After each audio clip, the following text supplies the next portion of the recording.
आज भाई दूज की यम द्वितीया की बहुत बहुत बधाई हो, बहुत बहुत साधुवादता, बधाइयाँ जो आप सभी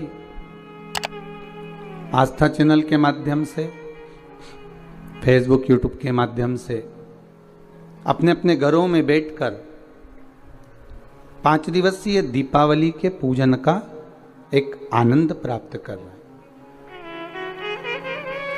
धनतेरस, रूप चौदस, दीपावली, गोवर्धन पूजन और आज यम द्वितीया।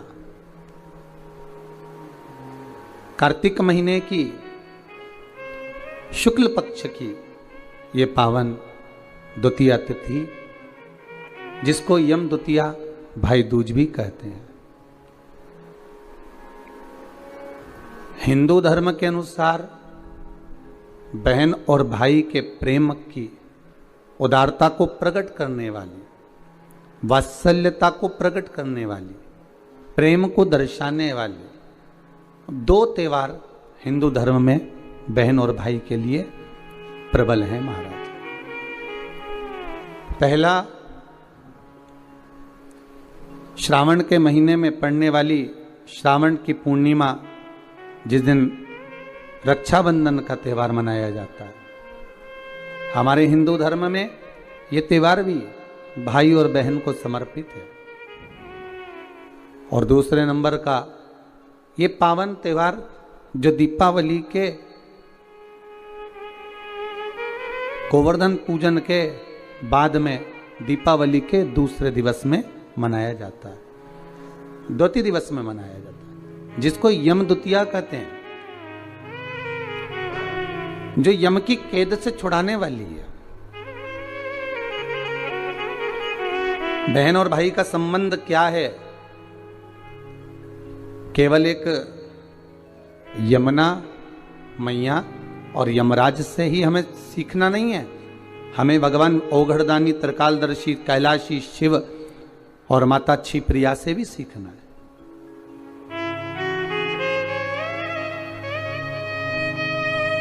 कि मां जगतजननी जगदम्बा माता पार्वती भोजन को तैयार कर कर रख देती हैं और भगवान शंकर की बहन क्षिप्रिया जी आती हैं और उस भोजन को ले जाकर नंदीवर को, श्रृंगीवर को, भृंगी को, आदिकादिक को ले जाकर खिला देती हैं। अर्थात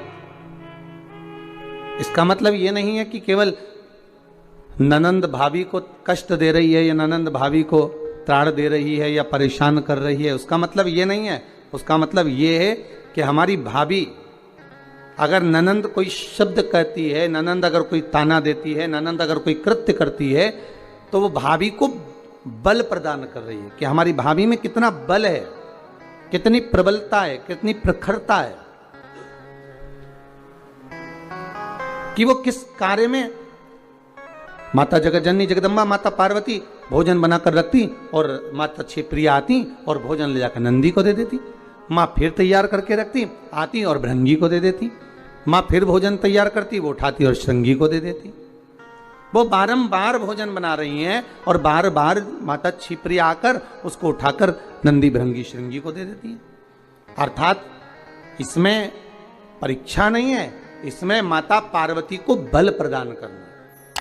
अगर हमारे जीवन में थोड़ा सा कष्ट आता है, थोड़ी सी तकलीफ आती है, थोड़ा सा रोग आता है, थोड़ी सी बीमारी आती है, थोड़ा सा दुख आता है, तो ये ना समझिएगा कि ये हमको परेशान करने के लिए आया है। वो दुख, वो तकलीफ, वो कष्ट, वो रोग, वो बीमारी, जो भी हमारे जीवन में दुख आया है, वो हमको कुछ बल प्रदान करने के लिए आया है, हमें कुछ सिखाने के लिए आया है।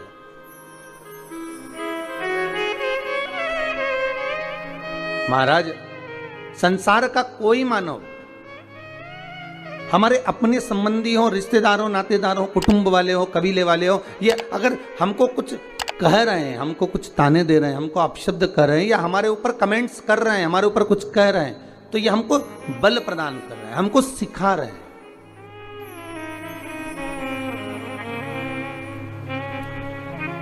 साइकिल चलाने वाला एक बच्चा बार बार गिरता है, फिर उठता है, फिर गिरता है, फिर उठता है, फिर गिरता है। अब उसको अंदाजा लग जाता है कि मैं क्यों गिर रहा हूं, कारण क्या है, तो उस कारण को जानकर उस साइकिल को फिर वो धीरे से चलाने का प्रयास करता है। घर में जो ननंद होती हैं, भाभी से आत्मीय प्रेम होता है, ऐसा नहीं कि भाभी से द्वेष रहेगा, प्रेम भाव। वो भी चाहती हैं कि इनमें बल प्राप्त हो, इनको बल प्राप्त हो, जिससे ये आने वाले समय को एक सम्मुख में चुनौती के रूप में लेकर चले, बल प्राप्त। महाराज कितना सुंदर भाव कहा है भगवान शिव। आप सभी ने शिव महापुराण में तो पहले भी श्रवण करा है। आज भाई दूज की कथा है। भैया दूज के अवसर पर यदि हम हमारे शंकर अवघड़दानी और उनकी बहन की बात ना करें तो शायद श्रेष्ठ ना हो। इसलिए कथा के माध्यम से शिव और छिप्रिया की कथा आज निकली है, तो भाव से अपन उसको भी श्रवण करें।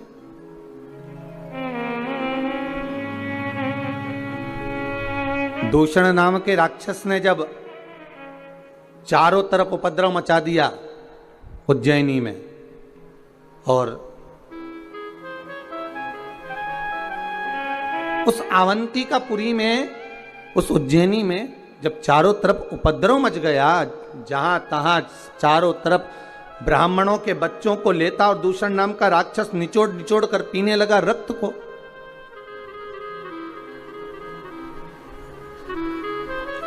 भगवान शिव से जाकर निवेदन करा ब्राह्मणों ने, हे त्रिकालदर्शी, हे कैलाशी, हे अविनाशी, हे भोले बाबा, हे शंभु, कृपा करिए। हे मेरे भोलेनाथ, जब दूषण नाम का राक्षस परेशान करने लगा, कष्ट देने लगा, ब्राह्मण के बच्चों को निचोड़ कर उसका रक्त पीने लगा, तब सारे ब्राह्मणों ने जाकर निवेदन करा भगवान देव अधिदेव महादेव से, प्रभु कृपा करो। शंकर भगवान बोले, मैं इस दूषण नाम के राक्षस का संहार तो कर दूंगा, पर बात ऐसी है कि ये दूषण का जहां रक्त गिरेगा वहां ये और जन्म लेता रहेगा। महाराज 84 बार ये दूषण नाम का राक्षस जन्म ले सकता है, 84 रूप ये धारण कर सकता है। अगर मेरी बहन छिप्रिया आए, जल के वेग में आए और जहां इसका रक्त गिरे वहां पर जल के वेग से धो दे, तो फिर इसका अवतार नहीं होगा, ये जन्म नहीं लेगा। ठीक है महाराज। माता छिप्रिया से जाकर सारे ब्राह्मणों ने निवेदन करा, हे मां छिप्रा, हे छिप्रिया, कृपा करिए। जब दूषण नाम के राक्षस का संहार करने के लिए मेरे देवाधिदेव महादेव जब पधारे, उस समय पर आप आना मां, और उस दूषण नाम के राक्षस का जहां रक्त गिरे वहां उसको जल से धो देना मां।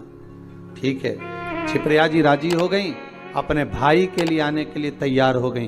यही होती है बहन, यही होता है भाई। पहले भी कथा में कहा है, आज फिर कहते हैं, केवल मस्तक पर भाई दूज का तिलक लगा लेने से बहन की रक्षा का भार नहीं बढ़ गया।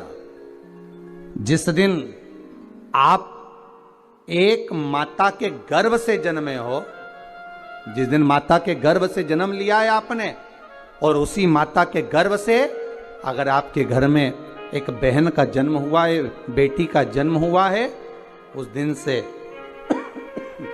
रक्षा का भार आपके ऊपर बढ़ चुका है, रक्षा का भार बढ़ चुका है। महाराज दूषण नाम के राक्षस को मारने के लिए मेरे देवाधिदेव महादेव आए, संहार करा, रक्त गिरा। जैसे ही रक्त गिरा, उस रक्त के गिरते गिरते गिरते गिरते 84 रूप उस दूषण नाम के राक्षस ने ले लिए। तब भगवान देवाधिदेव महादेव क्या करें, भगवान शंकर उसी समय पर देख रहे थे कि कैसे मार सकता हूं, और मां छिप्रा ने आकर, मां छिप्रिया ने आकर जल के रूप में अपने भाई के 84 रूप बना दिए, और 84 रूप भगवान देवाधिदेव महादेव के महाकाल राजा के जब हो गए, 84 रूप धारण कर कर उस दूषण नाम के राक्षस का संहार कर दिया। दूषण नाम के राक्षस का संहार करा, काल बनकर मेरे भगवान शिव पधारे, तो उनका नाम काल पड़ गया। बोल महाकालेश्वर भगवान की जय। माता छिप्रिया जल के रूप में बहने लगी, जिनका नाम छिप्रा हो गया। पहले भी आपको कहा है, आज फिर कहते हैं, पूरे विश्व में भारत की भूमि पर इतनी बड़ी राखी कहीं नहीं बनती जो छिप्रा जी के घाट से, माता छिप्रा के पास से देवाधिदेव महादेव महाकाल राजा को बांधी जाती है। महाकाल बाबा को मां छिप्रा की ओर से, मां छिप्रिया की ओर से बांधी जाती है। महाराज, ऐसा बहन और भाई का संबंध होता है। केवल एक ये नहीं कि बहन ने अगर कुछ मांग लिया और भाई ने कुछ दे दिया, वहीं तक का संबंध है।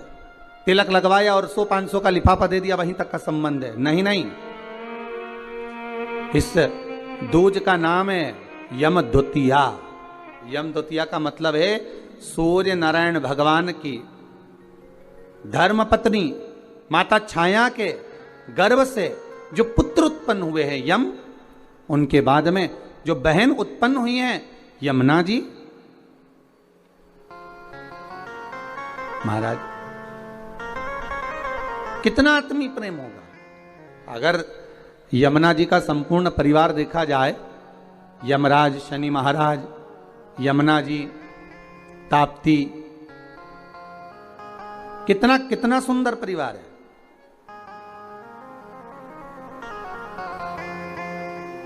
एक बार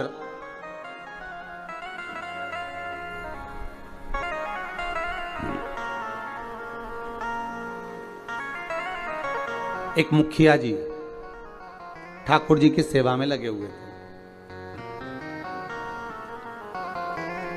और ठाकुर जी की सेवा में लगे लगे मुखिया जी भगवान से रोज लाड़ लड़ाते, ठाकुर जी का रोज श्रृंगार करते, ठाकुर जी को नए नए वस्त्र आभूषण धराते, सुंदर सामग्री सिद्ध करके भगवान को सामग्री धरा देते, बड़ा सुंदर साज सजाते। एक बार मुखिया जी की ग्रह दशा पर 7.5 आ गया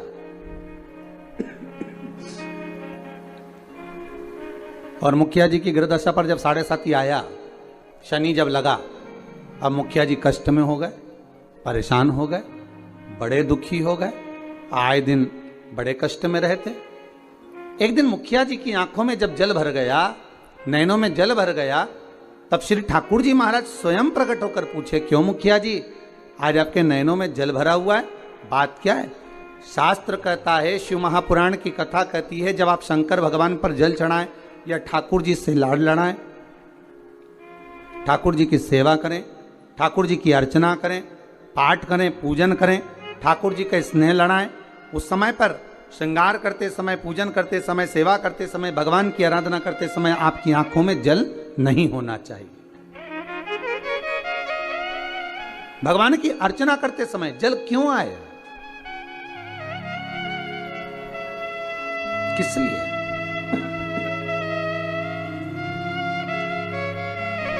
उस जल की महत्वता क्या? और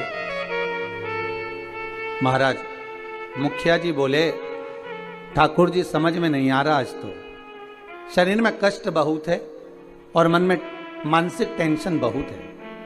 बाबा बोले, क्यों चिंता करते हो? झारी जी में से यमुना जी को प्रकट करा मेरे ठाकुर जी ने, और यमुना जी को प्रकट कर कर मेरे ठाकुर जी बोले, यमुना आज आप मुखिया जी जब झारी जी भर रहे थे, आपका श्रृंगार कर रहे थे, ऊपर से वस्त्र ओढ़ा रहे थे, तब आपको मन में है कि आज मुखिया जी के नैनों में जल भरा हुआ है? यमुना जी बोली, ठाकुर मेरे को मालूम है कि आज मुखिया जी के नैनों में जल है, और क्यों है वो भी मैं जानती हूं। जानती हो? हाँ। क्यों जल है? तो कहा, जल होने का केवल एक कारण है कि मेरे भाई शनि की दृष्टि मुखिया जी पे पड़ गई। ओहो, 7.5 वर्ष तक रहेगी।